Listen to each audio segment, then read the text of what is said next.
Hi అండి అందరికీ. So, ఇవాళ ఫ్రిడ్జ్ ఓపెన్ చేయంగానే టమాటోలు చాలా ఫ్రెష్‌గా కనిపించాయి. సో, దాంతో చారు చేసేద్దామని ఫిక్స్ అయిపోయాను. సో, అదెలా చేసుకోవాలంటే ఫస్ట్ టమాటోస్‌ని చిన్న పీసెస్‌గా కట్ చేసుకొని, దాంట్లోకి ఒక చిన్న లెమన్ సైజ్ చింతపండుని వేసుకొని, వాటర్‌లో వేసుకొని నానబెట్టుకొని పక్కన పెట్టుకోవాలి. సో, చారు కోసమైతే ఇప్పుడు మసాలా ప్రిపేర్ చేసుకుందాం. జీలకర్ర, వెల్లుల్లి, మిరియాలు ఇవన్నీ వేసుకొని బాగా దంచి పెట్టుకోవాలి. వింటర్ సీజన్ కదా! కొంచెం మిరియాలేసుకుంటే బావుంటది. ఆ తర్వాత మనం ఒక గిన్నెలో ఆయిల్ వేసుకొని పోపు, ఆవాలు, జీలకర్ర, మినపప్పు, కరివేపాకు ఇవన్నీ ఫ్రై అయిపోయిన తర్వాత ముందుగా ప్రిపేర్ చేసుకున్న మసాలా కూడా వేసుకోవాలి.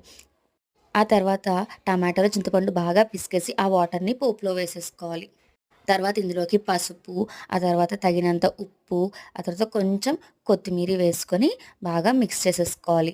ఆ తర్వాత ఇది బాగా మరగనివ్వాలి చారుని. సో, అలా మరిగిన తర్వాత మనకి చారు అనేది రెడీ అయిపోతుంది. నేనైతే మా పాప కోసం చేస్తున్నాను కాబట్టి పచ్చిమిర్చి స్కిప్ చేశాను. కావాలంటే మీరు యాడ్ చేసుకోవచ్చు.